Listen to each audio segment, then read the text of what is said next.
एक आदमी अपने कान में कान साफ करने वाली स्टिक डाल रहा था। तभी वो स्टिक बाहर नहीं आई। उसे अचानक एहसास हुआ कि स्टिक बहुत अंदर तक चली गई है। स्टिक 17 सेंटीमीटर लंबी थी और बाहर सिर्फ 5 सेंटीमीटर था, मतलब अंदर 12 सेंटीमीटर थी।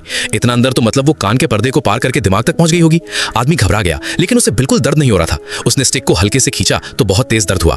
क्या ये किसी हिस्से में फंस गई है? उसने एम्बुलेंस को फोन करने की सोची, लेकिन जैसे ही फोन स्टिक से टकराया फिर से तेज दर्द हुआ और उसे याद आया कि उसके पास एक जरूरी काम है। उसे सामने वाली बिल्डिंग में एक औरत को मारना था। काम पहले, बाद में बाकी सब। उसने आंख को स्कोप के पास लगाया, लेकिन दर्द की वजह से स्टिक थोड़ी और अंदर चली गई। बिना स्टिक को निकाले वो ठीक से निशाना नहीं लगा पा रहा था।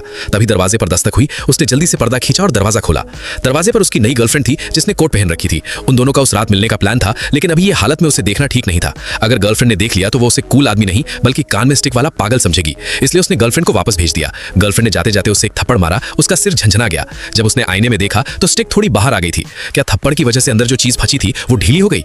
आदमी गर्लफ्रेंड के पीछे भागा और बोला, रुको, एक काम करो, एक और थप्पड़ मारो। गर्लफ्रेंड डर के भाग गई। तभी कॉरिडोर में 2 और लोग आ गए। आदमी दरवाजे की तरफ खिसकने लगा। इससे लो जोड़ा डर गया। आदमी वापस कमरे में आ गया। स्टिक सच में थोड़ी बाहर निकली थी। शायद थप्पड़ से जो चीज फंसी थी वो हिल गई थी। उसने हल्के से स्टिक को खींचा तो बहुत तेज दर्द हुआ, जैसे पूरा दिमाग बाहर आ जाएगा, और स्टिक और ज्यादा अंदर फंस गई। लगा क्या वो इतने अच्छे किलर होकर हमेशा कान में स्टिक लेकर जिएगा? उसने सोचा पहले काम करता हूं, लेकिन शूटिंग पोजीशन ठीक नहीं थी, तो उसने सोचा क्यों ना स्टिक को इतना अंदर धकेल दूं कि वो दूसरी तरफ से निकल जाए। उसने धीरे से स्टिक को अंदर धकेला। दर्द नहीं हुआ। स्टिक थोड़ी और अंदर गई। वो खुद को समझाता रहा जैसे वो खुद ही वो स्टिक हो और दूसरी तरफ से रोशनी दिखेगी। स्टिक धीरे धीरे बहुत अंदर चली गई। लगभग पूरी स्टिक कान में समा गई, लेकिन दूसरी तरफ से कुछ नहीं आया। जब पूरी स्टिक अंदर चली गई तो उसने दूसरे कान में हाथ डाला। कुछ नहीं मिला।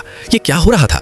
बिल्कुल अजीब था। उसने आईने में देखा, स्टिक दिख ही नहीं रही थी। वो सच में बेवकूफ था। अब पूरी स्टिक उसके दिमाग के अंदर थी। वो उछलने कूदने लगा ताकि स्टिक हिले। फिर आईने में देखा, कोई फायदा नहीं हुआ। उसने खिड़की के पास जाकर स्कोप में देखा तो औरत मेकअप कर रही थी। लगता था वो बाहर जाने वाली है, जल्दी करनी होगी। तभी उसे एहसास हुआ कि स्टिक दिमाग में होने के बाद भी उसे कोई तकलीफ नहीं है। सुनाई भी ठीक से दे रहा है और बाहर से भी कुछ अजीब नहीं लग रहा था। उसने सोचा बड़े बड़े दुश्मनों से नहीं डरा तो एक छोटी स्टिक से क्यों डरूं? जैसे हैं वैसे ही काम करता हूं। उसने स्कोप में आंख लगाई और निशाना सेट करने लगा, और जैसे ही ट्रिगर दबाने वाला था औरत अचानक पलटी और उसकी तरफ देखकर हल्के से मुस्कुराई। आदमी घबरा गया। उसने भी पलटकर दरवाजे के आईने में देखा तो स्टिक धीरे धीरे उसकी नाक से बाहर आ रही थी। ये क्या हो रहा था? और औरत अभी भी उसकी तरफ देखकर मुस्कुरा रही थी। क्या उसकी मुस्कान में सच में कोई जादू था?